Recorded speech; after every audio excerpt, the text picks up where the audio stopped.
This is the story of Roy Vickers, the man who murdered in public. But before we begin, make sure to like this video, subscribe to the channel, and turn on the notifications so you never miss out on amazing crime stories like this. How little do you know about a man if you only know that he has committed 4 murders that is all the public of his day knew of George McCartney? The papers handed out the usual thoughtless nonsense about a human monster and reminded the public that he was the son of Henry McCartney, the fraudulent financier, and that he therefore had a tainted heredity. Now it is impossible to inherit a tendency to falsify balance sheets. Not that George ever did anything of the kind. And as to the human monster, stuffed with a suggestion of morbid bloodlust, it may be remarked that George netted by his murders a little over 22,000 pounds. Further, it is the essence of anything to do with morbidity that the ACT should be Secret George McCartney is perhaps unique amongst murders in that each of his 4 murders was eyewitnessed by anything from a dozen to several hundred persons, including a policeman or 2, all the same. The fact that Henry McCartney, his father, actually received 14 years penal servitude is the key to the queer psychology of George himself. It was, however, not a matter of heredity, but of objective circumstance being the direct cause of young George receiving his first thrashing. George was a late grower both physically and mentally. Eventually, he grew into a hefty man with plenty of pluck and intelligence. But at 15, he was about the physical size of a boy of 11 with much the same mental range and a pretty dreadful little boy, too. His mother was a very good sort, but she had died when he was 3. His father in his private life was amiable and undisciplined. There had been 2 or 3 schools which had allowed the boy to leave, and 2 or 3 governesses who had been allowed to give up in despair unsuspected by his father. George had become a horrid little snob and a bully. The story of the murders really starts with this boy sitting down to lunch at home in the big dining room of their house on the last day of his father's trial. Erst the butler and the parlor maid are both in the environs of the Old Bailey waiting for the verdict, which is expected at any time. Elsie Natley, the first housemaid, is waiting on George and thoroughly detesting him. In fact, her fingers are itching to get at him, and she's a very muscular girl of 20. You've got to stand behind my chair when you wait on me. If you don't, I shan't tell father. I shall jolly well tell Hourhurst, and he'll make you cry. I've seen him do it all right, Master George. I'll stand behind your chair.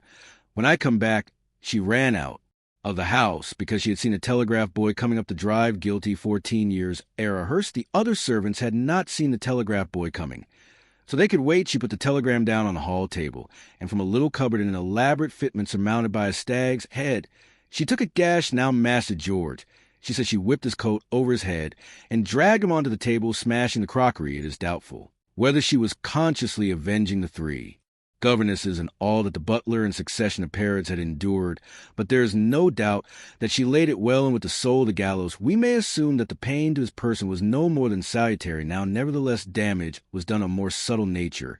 He knew that she was only 20, and she was a girl, and he was 15, and a boy, and for all his budding manhood, he had been unable to offer effective resistance. The girl cannot be blamed. She was behaving naturally as others ought to have behaved before, with no cruelty and with no more violence than she would have used towards a young brother. If she had had one, it was beyond her imagination that she could have inflicted a deep hurt that would take years to heal. Chapter 2. After the home was broken up, George did not see Elsie again until he was 21, and she was 26, when he met her by chance at home. In the meantime, a sister of his mother's had taken him over and sent him to an expensive private school run on public school lines. He was there until he was nearly 19. They gave him a rudimentary education, taught him manners of a kind, but finally expelled him in spite of the fact that he had been instrumental in winning a swimming cup for the school. She sent him up to Cambridge, but he did not last there a full term. His aunt did not turn him out.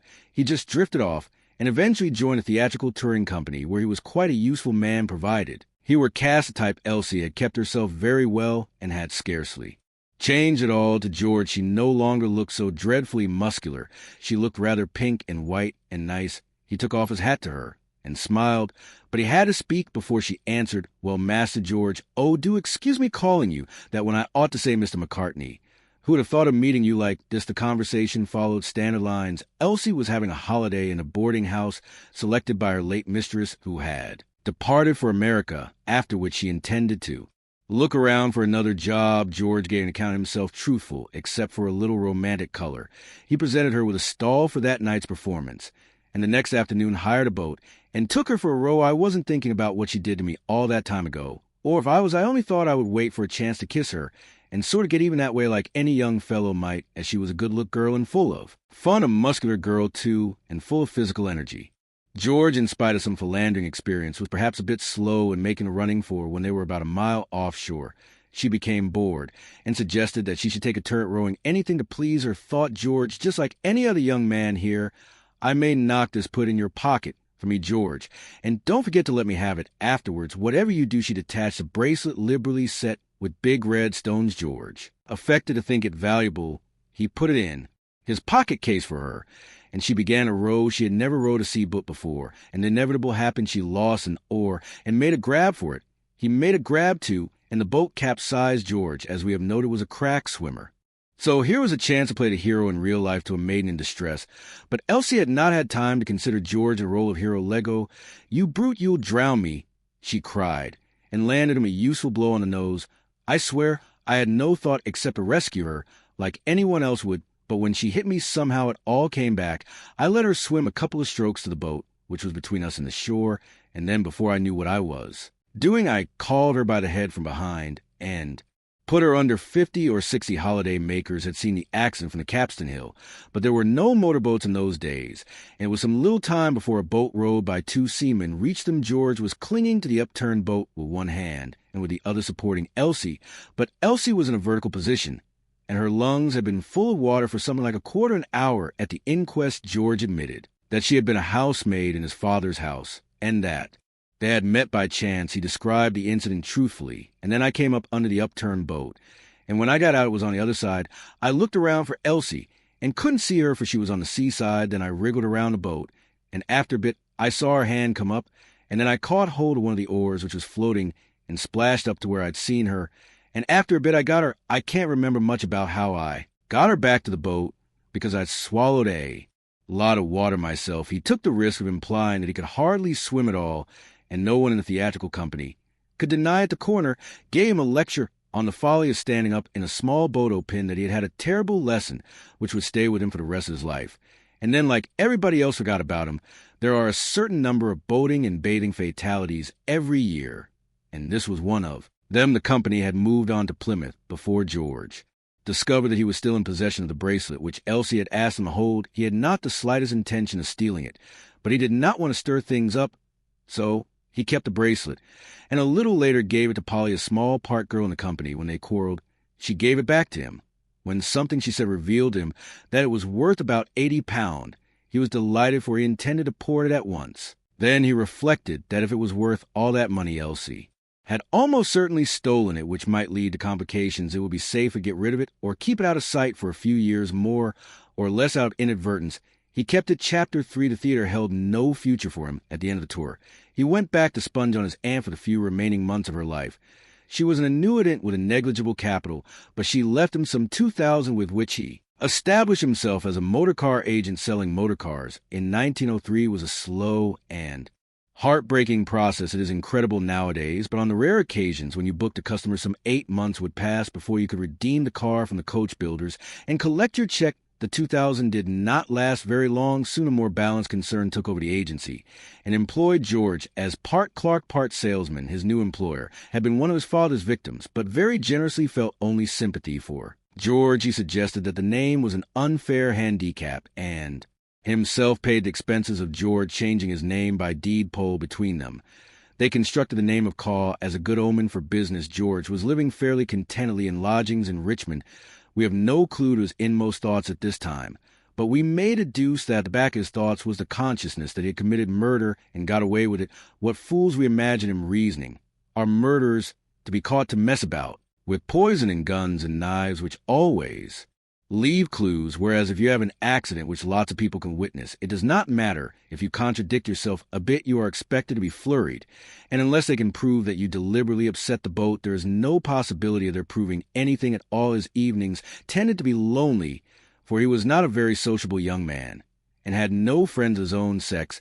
Indeed, his earnings did not give him scope for much in the way of social activities, and he was already inclined to believe that the motor car trade held no prospect. Spring came with its insistent urge to be up and doing. If he could have Annam's 2,000 over again, he would know better what to do on Sunday afternoons, he began to loaf around the more prosperous residential streets of Richmond. The connection between this activity and the thought of £22,000 will not be immediately obvious to you, but it is almost certain that it was not immediately obvious to George. Violet Leole was a house parlor maid, whom he picked up one Sunday afternoon. She was reasonably good-looking and of quiet manners, and George, though he thought himself as a gentleman, had been cured of snobbery and class consciousness on May 5th, 1904. He married her, a notable gift from the bridegroom to the bride being the ruby bracelet, which had once belonged to Elsie. He took her to live at his rooms for his holiday, was not yet due on May 9th. He insured her life for £2,000. He proposed his own life for a similar amount, but the proposal was rejected by the insurance company on account of certain medical information. He felt obliged to give the doctor about himself, and of course they made wills in each other's favor. Their deferred honeymoon took place in the middle fortnight of August. He took her to Bognor on the first 3 days. The sea was choppy on the afternoon of the fourth day. He hired a small rowing boat. When they were about a mile from the shore, he suggested that she might like to try her hand at rowing. She was a docile little woman, and obediently took her place on the thwart. She pulled a few strokes, while he manipulated the boat broadside to the shore. There were several measure boats dotted about, but none of them too close for his purpose, and the nearest was that of the attendant on the fringe of the bathers. He waited for her to loosen oar, but as time was valuable, he leaned forward and bumped the seaside or out of the roller. Then he stood up and capsized the boat. The little play had already been rehearsed, and he had only to repeat his lines. Even the coroner made very much the same little speech about its being a lesson to him for the rest of his life. When he was leaving the court in a suitable state of collapse, an official handed him the ruby bracelet that had been taken from the dead woman's wrist chapter. For even with £2,000 in the bank, George Caw, as he now was, did not lose his head. Go slow and look around was his motto. The motor trade, it seemed, was improving of its own accord. So, without any extra effort, George was soon more than equaling his salary and commission. He decided to stay on a course which presented no embarrassment. His employer did not even know that he had married, and as George was an unsociable man, he had not confided in any of his colleagues where he had intended to go for his holiday. There being no immediate opening for capital, George thought a fellow might as well do himself comfortably for a bit. He began to spend his evenings in the West, and shortly before Christmas, he ran across the girl with whom he had had a flirtation in the touring company. She had an online part in pantomime, and was now glad to be taken out to supper before the pantomime was actually put on. She resigned and joined forces with him without benefit of clergy in a flat in Baker Street. She could not be described as mercenary, but she helped to make a very large dent in the 2000. He grudged her nothing, for she fascinated him. She was known as Lil Polly Flinders, lived as Miss Flinders, and would never tell him her real name. She certainly did not grab, and it was certainly he who tumbled on the original idea of replenishing their dwindling capital on the race course. By June, she discovered that she was not good for him and left him for his own sake. She may even have meant it for they remained friends, and from time to time renewed their association. In September, he married M. Turnham, another muscular girl, a quick-witted, suspicious Cockney. But there was nothing very much to be suspicious about. He gave her the ruby bracelet, and she promptly sneaked off and had it valued. When she leered its worth, she opened her eyes when she had assured herself that he really was employed by a respectable motor agency. She thanked her stars for a mug and eagerly married him. At this stage, George was undoubtedly planning everything very carefully. He insured her life for $100 only. Again, he proposed a similar policy for his own life, and again got it turned down on the confession he made to the doctor. Life insurance at best is a troublesome matter, but accident insurance is very simple. He took out an accident policy on both their lives for £10,000 each. The policy covered death by any kind of accident, including, of course, the accident of drowning. Chapter 5 of his 3 wives. M., who was the second, was the only really bad one. She was slovenly and quarrelsome. Her ill nature, indeed, came near to imperiling George's plan, for she soon became known as a termagant, the kind of woman that nearly every kind of man would very soon come to hate. They lived in the upper part of Jerrabill House in Haringey, and all the neighbors knew that occasionally they came to blows, after which she would be docile and well-behaved for nearly a week. It is probable that her detestable temperament made George speed up the program. They had a scrap on the Thursday before Whitsun 1906. George lost his temper this time, and very nearly had to call a doctor for her afterwards. After the thumping, she was extra docile, and perhaps George saw his last chance of staging a reconciliation. He took her to Payton, a growing seaside resort on the south coast of Devon. She said that the sea made her sick, and she wouldn't go on it. But George, of course, was much more intelligent than his wife. He put up a convincing little pantomime with a 5-note concealed at the back of his pocketbook against a rainy day, teased her, and said that she should have the $5 if she could stay in a small rowing boat with him for an hour without being seasick. And the greedy fool succumbed. We imagine that George put to sea with a certain confidence he had found a method of murder that was clue-proof, but on this occasion he was very nearly tripped by the element of time, for artificial respiration was applied in the boat that picked him up, and the heart was actually restarted, though it beat for a few seconds only. But this was the only little connier, except that George caught a very bad cold. The inquest went off without a hitch, for neither the coroner nor the local police kept index news cuttings of other boating and bathing fatalities in other years and other places, but dead ends which kept a large number of more or less useless records used to file a cross-index of every death by violence in any form. They found that within the space of 2 years, George K. had lost 2 wives in precisely the same circumstances, detail for detail.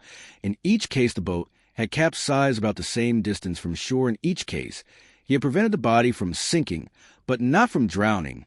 Then there was a cross-index fatality, see boat in 10. Minutes of Clark had found that a similar accident detail had happened at Ilam in 1903 with Elsie Natley and George McCartney detective Sergeant Martle Plug, an energetic officer attached to dead ends, dug out the deed poll and identified George Call with George McCartney. He found that the 2 wives had been insured, that Elsie Natle was not his wife and was not insured, which puzzled him. He found George arranging for a sale of his furniture and effects in Haringey. This was a fortnight later. George had drawn the insurance, and their few sticks were not worth preserving. The only joint possession of any value was the ruby bracelet, which he had again recovered. The detective opened in a friendly manner, and George responded. Martle Plug revealed his knowledge of Violet, but was keeping Elsie up his sleeve. It fairly beats me, Mr. Martle Plug. And that effect, said George, you'd think that when a thing like that's happened once, it couldn't possibly happen again. It used to haunt me, and that's why poor M persuaded me to go out again, and that, but why? Talk about it. I've come here to talk about it, said Martle Plug. And I want to ask you a few questions. I am sorry, said George, who did not make the ignorant mistake of confusing a detective with a judge, but the subject is very painful to me, and I cannot discuss it. If you don't like that, why don't you arrest me for murder? I'll tell you why you don't, because you haven't got any evidence and can't get it. George, as you will know, was quite right. The public prosecutor informed Martle Plug that he quite agreed with George, of course. As far as common sense goes, they were quite sure that George had murder mad, but George was saved by a very simple point in legal procedure. The only ground for assuming that he had forcibly drowned them was that he had taken part in 2 exactly similar accidents before neither of these 2 earlier accidents could be put in as evidence in regard to the 3rd accident, since there was no connection between them except the assumed connection in George's mind. Chapter 6, £10,000 enabled George to throw up his employment and start an independent agency, once again himself this time. He could do it in style. He was able to buy 2 cars for demonstration purposes. He had a decent showroom with a well-equipped workshop in Tottenham Court Road. One of his first customers was little Polly Flinders, who came in on the arm of a prosperous broker from Newcastle. She was astonished to see him, and rather pleased. In the course of the trial run, he persuaded her to drop the broker. It meant losing a customer, but Polly was worth it, and he had more than half the $10,000 in reserve. They took a flat on the unfashionable side of Regent Park, which was conveniently near the office this time. Polly was determined to be good for him. She put her foot very firmly down on horse racing, and after the first week or 2 refused to let him give her EXP expensive dresses, except just a few, which she said would be economical in the end. He must, she said, learn to be sensible with his money. He must not speculate, he must invest. And if you invested money sensibly, you could get as big a return as if you had speculated with it. There was, for example, the theater, of which George already had too much practical knowledge to be fooled, as he had been fooled by racing tipsters. She had, it transpired, heard of a play only the other day, which contained great possibilities of profit by the instrumentality of one of the economical expensive frocks. She obtained the script from the author. When she read the part, which she would play if George should decide to go into production as a sideline, he agreed that it sounded fine. George paid for the play to be put on, and by running a small mortgage on the agency, managed to prop it up for 6 weeks at one of the minor West End theaters. He had just enough left to send it on tour in the Province with Polly in her part. So he lost both his money and his girl, though she continued to write him most affectionate letters from the provinces until the tour collapsed. George did quite well with the agency. He had a liking for motor cars and put in plenty of work, but he was handling one of the smaller makes that has since perished. There was the slack first quarter of the new year, in which the rent and wages of the workshop staff became a problem. He pulled up a bit in the summer, but not quite enough if the agency would live. It must have new capital. He found May Toller outside a servants' registry office in Piccadilly. She was 32, and the only one of his wives who was definitely pretty with beautiful long hands, which he had been able to preserve for was more than 10 years since she had been anything but a very good class parlor maid with her. He had to exert all his resources in his rather crude charm, and there were several setbacks. Her family, who lived at Williston, did not like him at first, but their hostility was killed by his gift of the ruby bracelet, which they recognized to be valuable. She married him against her better judgment in February 1908. He had persuaded her to cut out the still querulous family, and more or less make an elopement of it. The ceremony was performed with paid witnesses before the Registar at Camden Town. Possibly he thought that in this way he was preventing the police from learning of his marriage. On the other hand, we can be quite certain that at this stage his attitude to the police was one of open defiance. He was aware that they believed him to be a murderer, while he had invented the perfect murder that could even as it were be performed in public. And here we must reluctantly concede a small point to the fanatics of heredity, for his father had behaved just like this, faking his balance sheet with a system of his own. When he knew the police accountants were looking for fake, they took out a joint life assurance for £500. The joint life element can hardly have been a serious attempt to throw dust into anyone's eyes, for he used it subsequently as a means of raising a small loan for his business. They made wills in each other's favor, and he sent her on her own to take out an accident policy with a different company for £10,000 against death. By accident, their circumstances during the summer were easy enough, but the winter was a bit of a pinch. They had taken a small, noisy flat off Theobald's Road. The very superior parlayed proved a very indifferent cook and a hopeless manager personally, too. She went to pieces very soon after the wedding. He seems to have been kind enough to her, and she herself was not quarrelsome, but she missed her occupation, and she would whine a good deal and drop into melancholy lately. There is evidence that she took to drink. It became doubtful whether George would have enough capital to take full advantage of next summer's business. So between Easter and Whitsun, he took her to Colwyn Bay in North Wales this time. The only variation in the program was that he rowed her farther out from shore. There was no question of her being alive when they were picked up. He got his shock this time in the coroner's court. He had just repeated his little speech as to how it had all happened when a barrister got up, representing the police. Now the rules of evidence in a high court are many and varied, but the rules of evidence in a coroner's court are just exactly what the coroner likes. It may be a legal anomaly that the man who is often an amateur is given more discretion than a judge, but there it is, and George had to make the best of it. Was your wife insured, Mr. Caw? We had a joint policy for £500 in mortgage of my business. Any other insurance, I don't know, she may have, you don't know, was your last wife insured against death by accident for £10,000? Yes, did she, on June 15th, 1906, meet with an exactly similar accident at Peyton? I mean, had you rowed her out, and did the boat capsize in the precise manner in which you had just described in respect of your latest wife, point by point? He brought out the details of the drowning of M, then of the drowning of Violet, and point by point matched them with the drowning of May 3 was good enough. He could not make the insurance point in respect of Elsie, so he left it alone. It is open to the critical to take the view that this cross-examination was a definite wangle on the part of the police. They could bring the facts out in the coroner's court, though not in the high court. But by the time the coroner's case was reported, every man in the country who was likely to sit on the jury would have been certain to read the facts, so the jury would know. But the coroner's court carried them a bit further than they meant to go. The jury brought in a verdict of willful murder against George Caw, and he was committed for trial on the coroner's warrant. The Crown felt that it must go on with the case. George was brought up for trial in the following June. In the meantime, Martle Plug had traced George back to the private school where he had been instrumental in winning a swimming cup. They got against him now that he was a powerful swimmer, and that his thrice-repeated tale of floundering about with an awl was all nonsense. But even so, George got away with a Chapter 7. It was a rising young lawyer, now well known as Sir Ernest Quilter, K.C., who saved George Caw from his reasonably certain fate of being hanged. As the murderer of his wife, May counsel for prosecution opened by describing in minute detail the circumstances in which May had met her death. He then paused and looked at the judge in action, which was very close indeed to being a prearranged signal.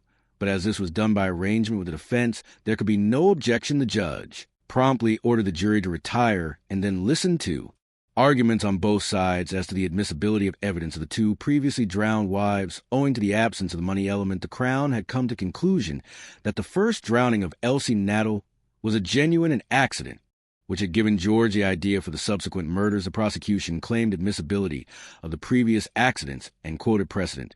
But Quilter scotched him in all the precedents, which my learned friend has quoted. There has invariably been the prima facie assumption of guilt.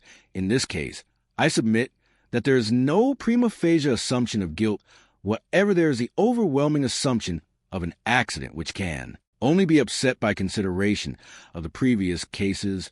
A bold line for it admitted by implication that George was a murderer. The judge agreed and ruled that the evidence of the previous drownings was inadmissible until prosecution had established a reasonably strong prima facie assumption of guilt in respect of May. Each counsel seemed extremely pleased with this ruling. At an early stage, the Treasury man called George's old schoolmaster together with one of the staff and two men who had been pupils with George. These men proved George's swimming prowess. The prosecution was triumphant. My lord, the deceased, was drowned admittedly within a dozen or so yards of the upturned boat. Is it to be believed that the prisoner, who was a very able swimmer, was powerless to effect a rescue? As he stated, I submit that a prima facie case has been made out of the prisoner's guilt. I shall therefore ask your lordship's leave to introduce other evidence. Mr. Quilter had been waiting for this. I object. My lord, it is no part of my case to deny that my client could have saved his wife from drowning, had he wished to do so. Daring again, sailing right into the wind, there was what the newspapers insist upon calling a sensation in court, and Quilter went on. My learned friend has forgotten more law than I ever knew, so he will not object to my reminding him of the principle enshrined in the Dogel, thou shalt not kill, but needst not strive officiously to keep alive. I admit that Caw did not strive to keep his wife alive. I am not here to defend his moral character, nor his conscience. I am still waiting for my friend to show that any action of Cara betrays evidence of phonous intent. Quilter scored again. Once those two persons were in the water, the most that could be proved against George was that he had deliberately refrained from rescuing his wife. Again, the law may be at variance with the public conscience, but the law remains, and the law lays it down that you need never rescue anybody from anything if you don't want to. That limited the prosecution to proving that the boat had been feloniously capsized by George, which in nature of things was unprovable. At the judge's direction, the jury found George Caw not guilty. After escaping under police escort from a mob around the court, George showed his gratitude to Mr. Quilter by briefing him to recover £10,000 from the accident insurance company in respect of May's death. And again, Quilter W. Fortunately for George, he had given his agency a fancy name and was able to resume business, equipped now with ample capital. He got in touch with Polly Flinders, but this time she shrieked when he came near her, and he had to run for it.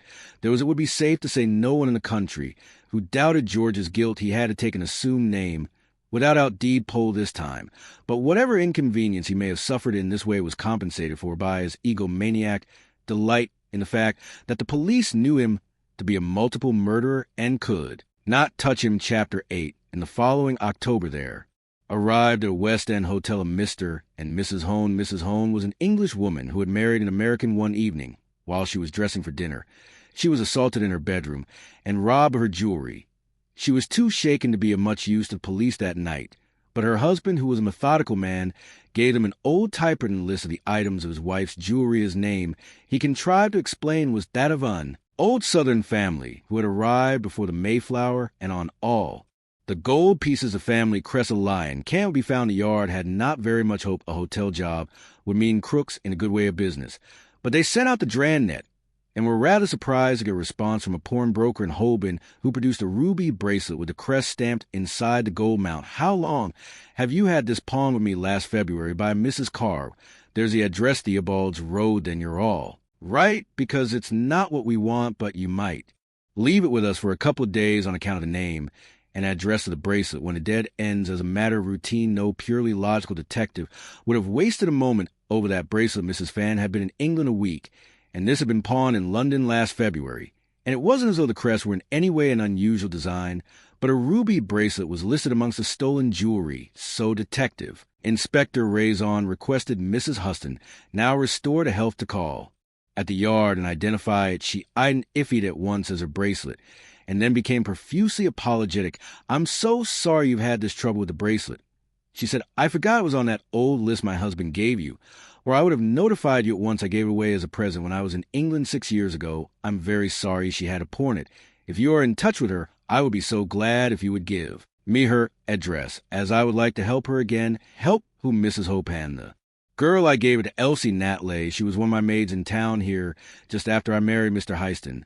We took a bungalow that year at Sinear Island in North Devon, and she came with us as cook general, for we were roughing it. You know, you don't want a whole story, but I gave it to her because she saved my life. It wasn't the sort of thing you could give a money tip for. Was it if she's in trouble? I would so like to know her address. Do you mind telling me how she saved your life?